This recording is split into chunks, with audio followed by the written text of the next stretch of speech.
The tang of fresh blood rises up to me, my back pressed into the shadows while I study her. As she kills.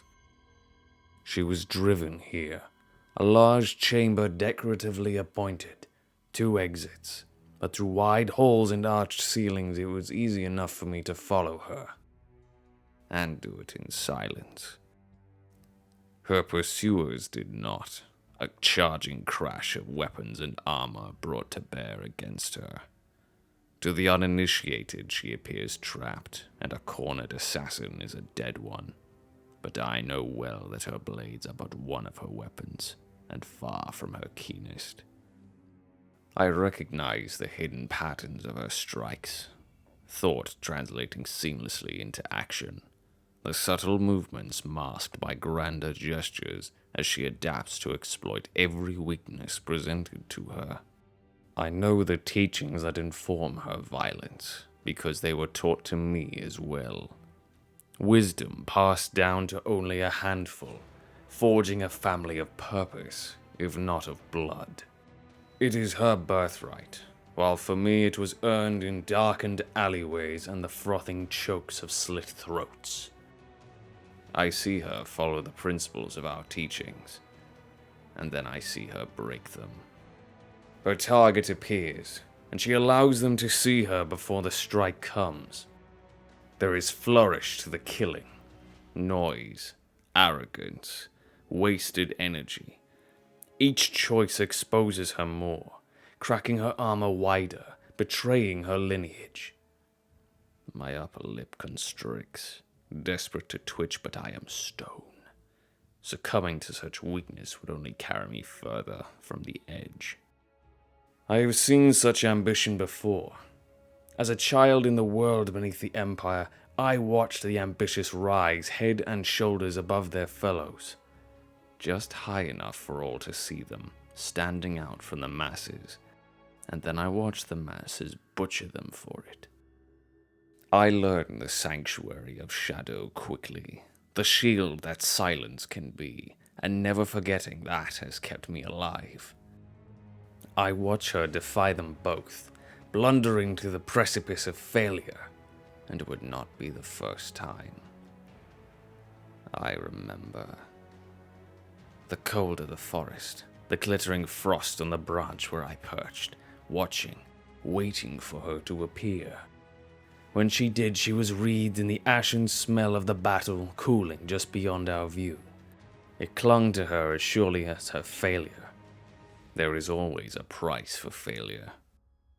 That day, for her, I had been made that price. I planned it all perfectly. I wouldn't allow myself any less. The slope of the ground, the strength and direction of the wind, whistling through the trees, her bearing, her garb, her weapons, and her gait, the small clean blade held in fingers etched with 1,000 tiny scars of imperfection. It all passed through my mind before I was free to unfold, to strike. There was no sound when I descended. My blade cut air, was interrupted. Air again. Blood trailed behind its path. A sluggish bloom of darkest red uncurled into icy air. My momentum carried me past her, as I planned. I looked back, my mind calm. What trophy would be proof enough? Her blades, a lock of hair, her eyes. I turned and saw her standing. She clutched her left eye, blood squirting between fingers. But she didn't fall. My stomach tightened. A bead of sweat trickled down my ribs, despite the cold. She was supposed to fall after the strike. The one strike. She should not be alive. I told her so.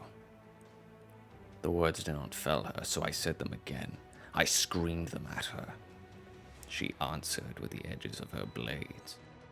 We fought, or rather, she fought.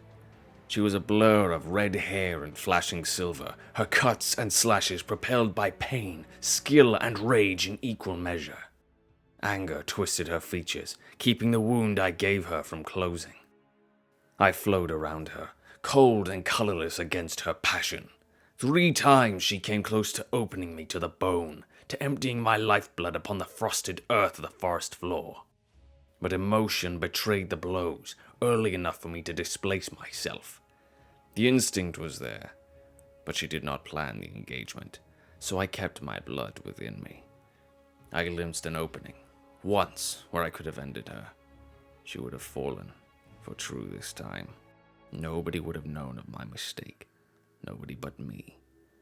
I saw the opening, but I let it pass me by. After my failed strike, I would not try a second, and I should have fallen to her. It was deserved. I was now no different than she was.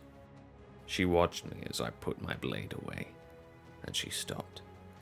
She touched her face again, tracing a wound that would never leave her. Breath feathered out from the cold, angry slashes from her nose as she spoke. Her own failure that brought me here loomed over her, and she was resolved to set it right, to atone for it.